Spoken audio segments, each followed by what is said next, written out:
Hello everybody, good morning and welcome to this episode of Learn with Lorna. Hi John, yes indeed, happy cake day.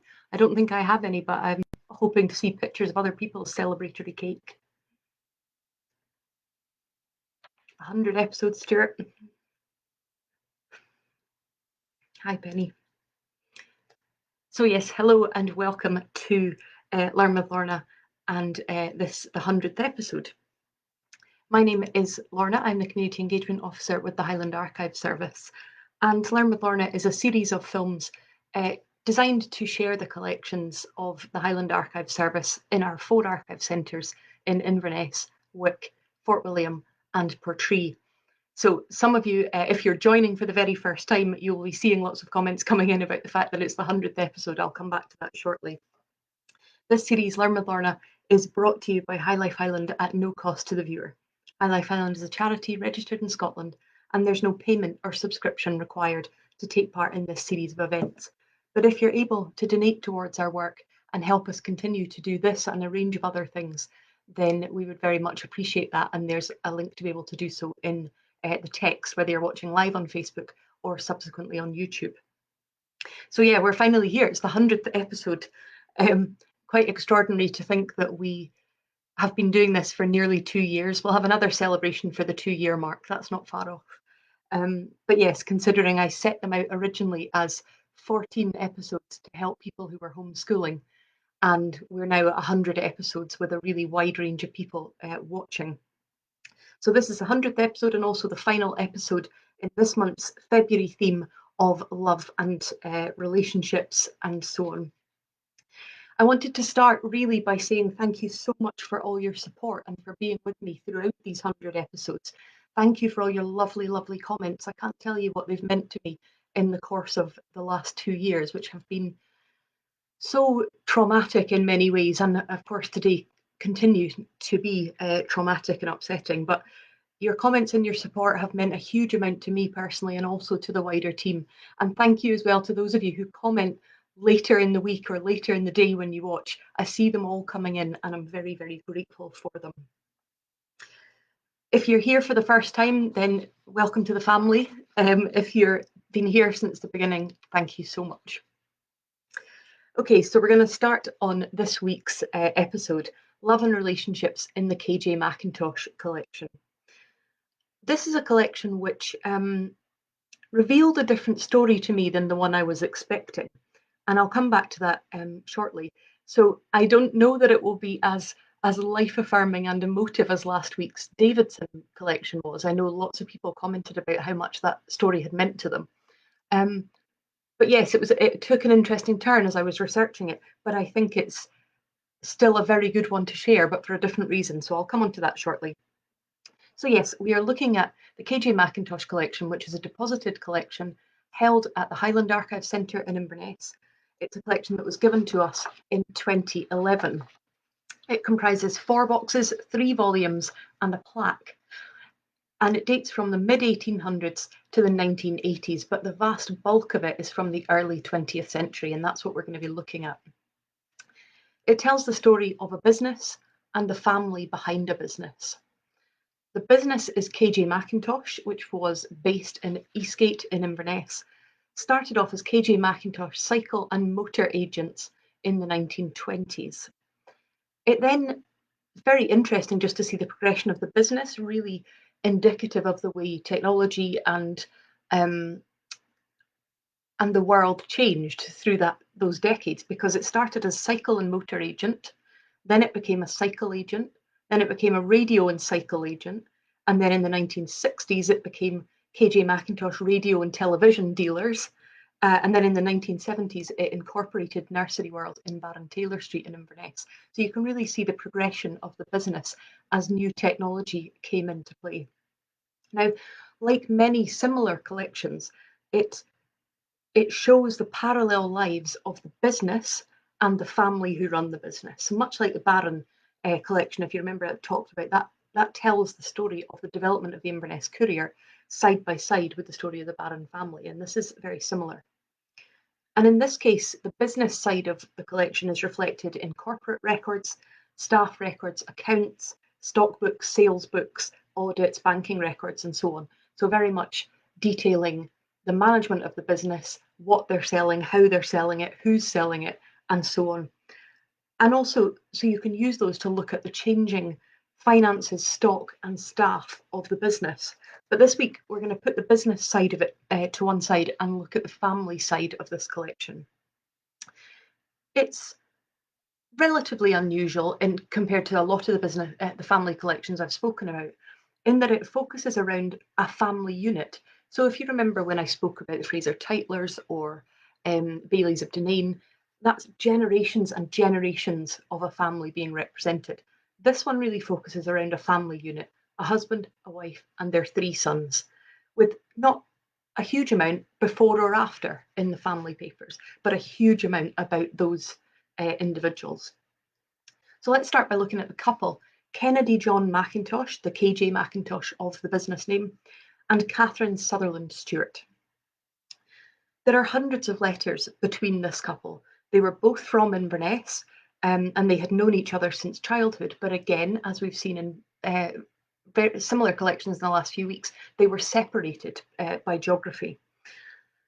In the early 1920s, Kennedy, who gets called Ken throughout these, Ken opened his business in Inverness, and at the same time, Catherine, who gets called Cathy, was working in Edinburgh at what is now the Balmoral Hotel, but was at the time the North British Hotel, at the east end of Princes Street, opposite the National Records of Scotland, for those who know Edinburgh, the big striking building on the east end of Princes Street.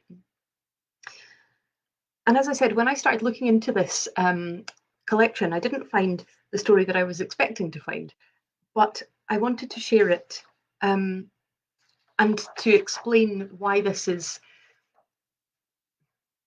a different sort of relationship story. There are certainly there's certainly examples of love and relationships in this collection, and that's what I'm going to be talking about. So as I said, there are numerous letters between Ken and Cathy, but I was only a certain way into looking at them when I felt that this wasn't the same as the numerous letters between James and Gretty Davidson. It felt like a more complicated dynamic, certainly not as straightforward a love story as the Davidson one had been. And I don't want to overinterpret that. And it's also very important to remember that 3 things. 1, 100 years of social history and gender dynamics have passed. So we're in a different place socially than we were when these letters were written. Second, we only see a snapshot of the relationship through the correspondence. We don't know the people, and so we don't get the whole picture. But also C, and do let me know if you agree with this, I certainly agree with it, probably none of us would like how we came across in the letters that we wrote as teenagers, particularly around relationships. Now, there are many letters that Ken writes to Cathy about his planning to visit her in Edinburgh. He says that he's going to come and see her when he's down, and expresses how delighted he is that they have a relationship together. So, for instance, this letter. It's been a long, long time since I've written a letter to a girl, so if I'm not doing it in the proper style, you know the reason. I can hardly believe I'm actually writing to Cathy. It seems so unlike real life, it's more like fiction.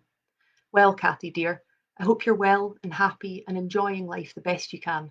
I'm also looking forward to hearing from you as soon as you can find some time. With my kindest regards, love from Ken. P.S. Do you have another photo? I think you did promise me one. So he's talking about his pleasure in the relationship developing. This is an absolute belter of a letter. When I found this in the strong room, I was sitting on my own in the strong room, like roaring at the top of my voice with laughter. So he's been to see Cathy in Edinburgh and he's coming back to Inverness, and he writes her a note to let her know that he's arrived home safely.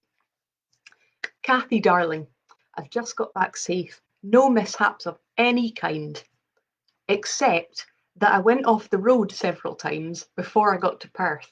In the dark, it was very difficult. I also fell asleep at the machine twice. The second time, I went right up a bank before I woke up.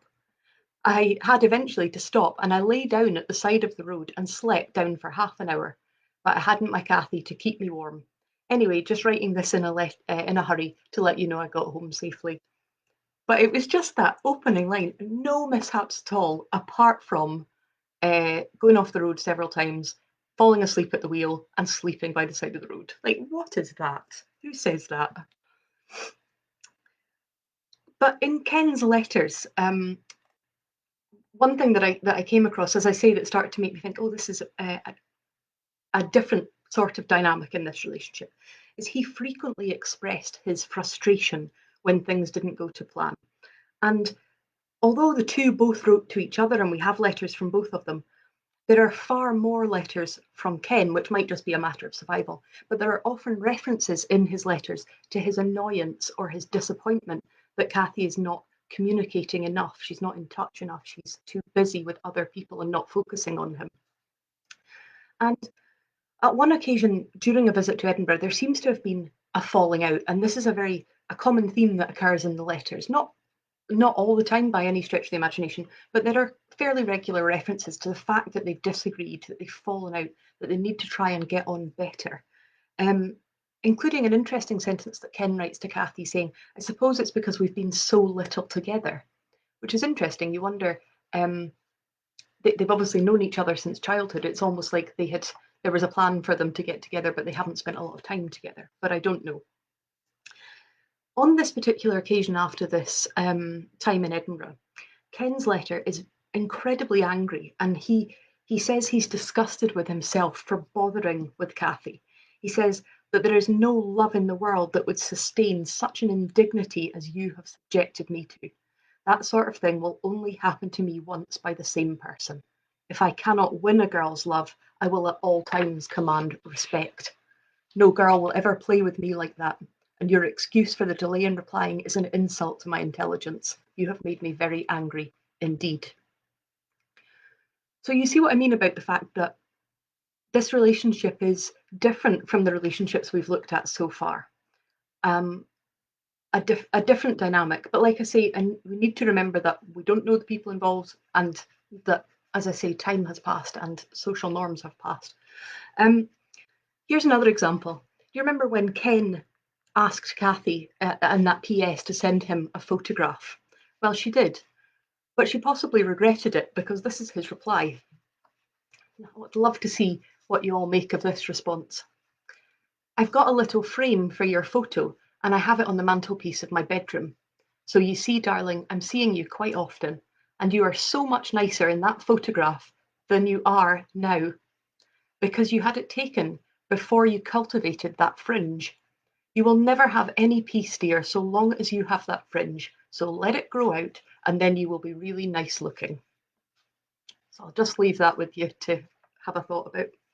So, slightly tumultuous relationship. But the letters reveal that despite the kind of sporadic arguments and the physical distance between them, they did indeed carry on with their relationship. And in February 1924, there are a series of letters telling us that Ken spent some time visiting William B. Taylor's jewellers to look for suitable engagement rings for Kathy, who was still in Edinburgh. And he eventually selected 7 potentials and arranged for the shop in Inverness to securely send them to Kathy for her opinion. And she apparently had all kinds of fun trying on these 7 different engagement rings and asking numerous members of staff at the North British for their opinion. And they all agreed on one particular ring that had 3 diamond rings, 3 diamonds set at an angle in it. Ken suggested that she should have their initials and the date engraved within the band of the ring, and that becomes relevant a little bit later on. And news of their engagement spread, and Ken reports back to Kathy what's being said in Inverness. He says, well, my dear little girl, I'm delighted to hear that you are wearing your ring. I hope you will wear it always, especially when you go out.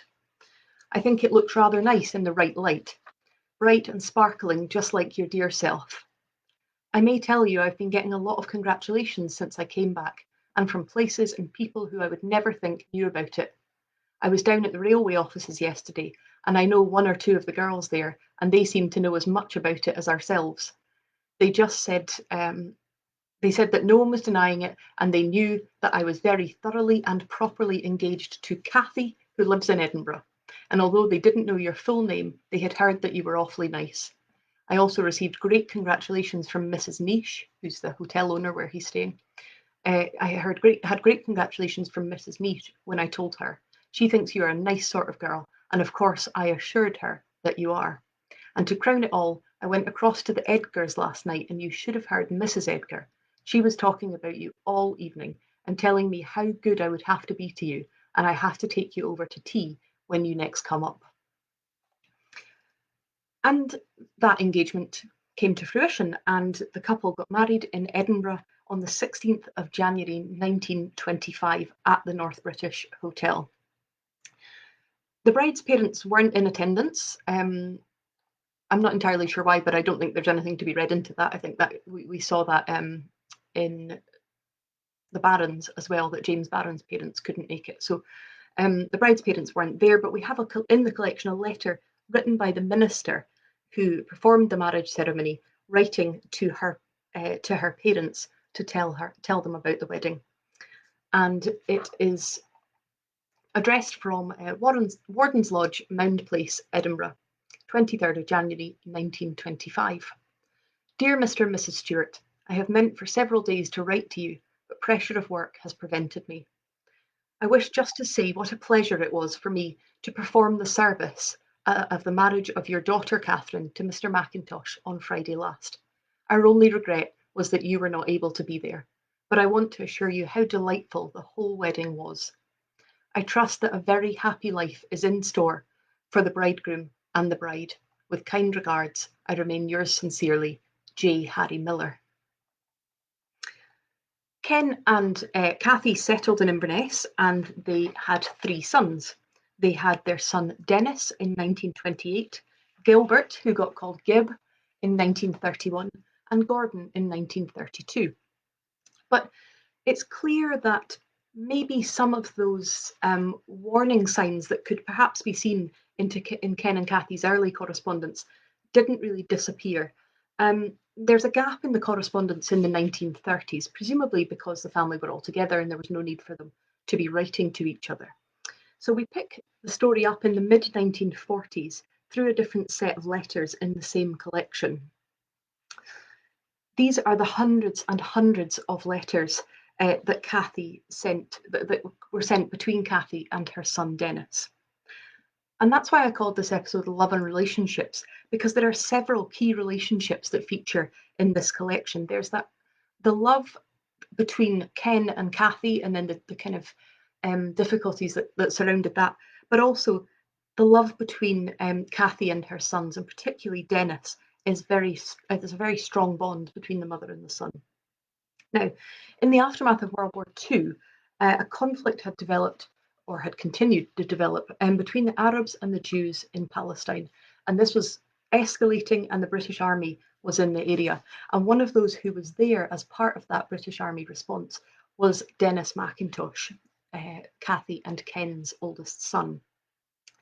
And it's because of this, 10 years or 20 years after that marriage, because of this set of letters, that we can pick up the story and see what happened to the family.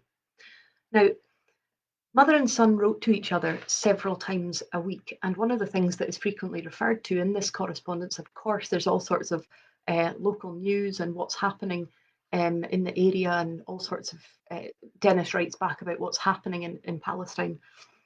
But one of the subjects that quite often comes up is Kathy's husband and Dennis's dad, Ken. And it's clear that that relationship has collapsed. And Kathy has returned to Edinburgh around about 1944, I think. She's left Inverness and gone back to Edinburgh with Gordon and Gib, and the family are not all together. This extract is from a letter from the 18th of December 1946. And this is Kathy writing to Dennis. Father is staying at the Albert now and feeding at the Carlton. He's on the top floor and he has to wire it all for himself. He kept them there for 2 nights. I think that's the other two sons she's talking about, who were still in their early teens. He kept them there for 2 nights. He then wanted to buy them as usual, so he had to put them to stay at the Palace Hotel. He gave them 2 new bikes for their Christmas, and as usual, he spends money like water. He's been terribly annoying to me since you went away. First, when he was down, he sent an anonymous letter to the house with only a piece of paper in it saying "Mind your own business," and on the envelope was my name, care of 13 Lismore Crescent, where she was living in Edinburgh. It was certainly him, as no one else could do it, and you have no idea the trouble he went to. He posted it in Leith. I wouldn't have minded so much, but it was just on the eve of my operation, and it's because I spoke to Munro about his business expenditure, and to crown it all, another one came yesterday. It's very worrying to me when I am ill. Isn't he a swine? I thought I must tell you, Dennis, as someday you can reward him for hitting one when they're down. Such a coward. I think that makes very, very uncomfortable reading, both because of the very clear kind of issues that Kathy has with Ken, but also I find it very uncomfortable that just on an entirely personal level, and again, do let me know what you think, but the pressure that is being put on Dennis in this situation to take up an opinion, to take up a side. Here's another example, a letter written by Kathy to Dennis. Father was down here on Saturday en route for London. He's going to the Radio Olympia. He always does himself very well, first class sleeper, etc. He condescended to ask for you and wondered if we were hearing from you. He was in his usual drunken condition. How he stands it all this time is beyond me. I'm going again this week to see the other man, to see if I can get a little more to live on. So I think this is in a conversation with lawyers. Gordon is getting quite spoilt with the way Father bestows everything on him, and whether he writes or not, he never says a word to him except giving him something more. You know the way he has of buying them off. You had a taste of it, which you can have again any time if you condescend to it. I believe it's even open for me if I was bothered. So again, it's that kind of very uncomfortable representation of a family in breakdown, I think. I didn't come from a broken family, but I recognise some of those comments that maybe can happen in those situations. The letters also describe Ken's flirtatious behaviour with other women, buying one woman a ring and suggesting that she has their initials and the date engraved in it. So again, very reminiscent of what he did with Kathy. There are also letters between Gordon and Gib and Dennis, the brothers, writing to each other. One describes Ken turning up with a puppy for the boys and tells them Ken tells them this puppy cost me £12, and Gordon, who was aged 15 at the time, writes to Dennis, if we don't get the money from them in one way, if we don't get money from him in one way, at least we get it another way. And like I say, I'm not making any judgment on any of these people. I didn't know them. I didn't know their circumstance. But as a whole, they're quite painful letters to read, I think. It's clear that there were legal wranglings about the financial issues, and Kathy often writes to Dennis for his opinion and his advice on what to do in this situation. And he writes back giving his mother his opinion on proposed alimony settlements, telling his mother not to give in to his father, who apparently the father hasn't spoken to the son in well over a year and is unaware of his promotion or his service in Palestine. What I found very strange when I started to really think about this was that at this time, Dennis was 19. That's quite a lot of pressure, I think, to put on a 19-year-old. And I know, our definition of what a 19-year-old is changes, but that's a lot of pressure, I think. And the strained relationship with his father obviously had an impact on Dennis's view of the world, because he wrote this to his brother Gib on Gib's 16th birthday. He's writing generally about, how are you? How are things? I hope you have a nice birthday. But then he says, now that you're 16, or you will be by the time this letter reaches you, you should start thinking about the things that make up life. Education and knowledge play a big part, but they are not the things that make up everyday life. But kindness to those that do so much for you.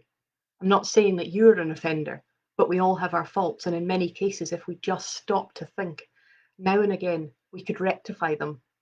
A lot of us live in a world of our own and never think of the impact on those around us. An army phrase quotes this very well. To hell with you, Jack. I'm all right. Which I just thought was very striking. He's writing to his little brother saying, and I don't know if he's thinking of his father, if he's thinking of his mother, if he's thinking of nothing connected to that, but just that way that he's writing to his little brother saying, please think about the way you behave and the impact that that can have on other people. And the other thing I think is important to remember here, as I said, he's only 19 years old, Dennis, but also we have to remember that he was supporting his mother both emotionally and practically. He's sending food parcels. He is, at one point from Palestine, he arranges for food parcels to be sent to her from Australia. He's sending money. He's sending cigarettes because cigarettes were so expensive to buy after the war in Britain. But also, as well as dealing with all this, he's in a war zone. And this letter details something that he is experiencing day in, day out while he's dealing with this situation at home. So this letter is from August 1947. Dear Mum, hoping you're well and have got over your operation. Today is a rather trying day for me, as one of my pals and tent mates was killed on the South Palestine frontier yesterday afternoon. He was a driver and had a head-on crash with a patrol truck on a corner, in which both drivers were killed, and the trucks caught fire and were burnt out, and his body could not even be identified. Although he wasn't anything particular to me, it was a great shock, as I know him very well. And when you live and sleep and work within a few feet of anyone, you get to know them as well as you know your own brother. The funeral is to be tomorrow at the military ceremony, and the General has ordered full military honours. I am going as I think that is my duty. I won't say any more just now, as this is a rather depressing subject, as he was a nice lad, and he has left a large space in our tent. He was only 19 years old, and he was to have the same demob date as me. I will tell you more about the funeral after tomorrow, and I may be able to send some photographs, as some are to be taken of the occasion to send to his parents in Leeds. So a lot of pressure being experienced in this situation on all members of the family. And as I say, I have no opinion on the right or wrong of these situations, but it's a very interesting dynamic. And the pressure was to continue, but in a different way, with Ken's very unexpected death in June 1948 in Aberdeen. He was only aged 55. Kathy and her sons Gib and Gordon travelled north to handle the funeral arrangements. And again, perhaps something indicative of that sort of relationship where they've had all these years of difficulty, and yet there is an acknowledgement of what they've meant to each other in the past. So she handles all the funeral arrangements while Dennis in Palestine tried desperately to get permission to come home and handle the business and the financial affairs. He eventually did get home at the end of the year. And Kathy visited the shop, the KJ Mackintosh shop, and was shocked at the state of it, both the state of the shop itself. She says there are cobwebs everywhere, and also at the state of the finances of the business. She also says to Dennis in a letter that she's determined to clear her name and reputation in Inverness. She says, Ken has been telling everybody that the reason the business had no money is because I took it all from him and I've been demanding all this money. And she says, he's ruined my reputation in my hometown and I'm going to work to restore it. Who knows the truth of what any of these relationships were? Did Ken treat Kathy badly? Did she put too much pressure on Dennis? Who knows? Certainly the family remained in the Highlands. Kathy died here in the 1980s and the sons in the 1990s and the 2000s. And the business went on to remain in the family for some time. But I wanted to share this collection, and I'm absolutely aware it's not very cheery, and it's not as cheery as I would have wanted for the 100th episode, certainly, but it shows a different type of family dynamic. Not every relationship, and you will all know this, not every relationship works out like the Davidsons last week with that idyllic pursuit of true love, and many relationships end in acrimonious splits or divorces. Many children are torn between sides, being given gifts from one side and emotional pressure from another, and we're not here to judge any of that. But I love that this collection shows that type of relationship from 100 years ago. It's not a high-profile family, it's not an idyllic marriage, it's just a normal family struggling to make the best of the hand that they've been dealt in the personalities that they have. And I love the fact that archives don't just tell us the polished stories, the landed gentry stories. You know, this is an ordinary family going through struggles and high points and low points.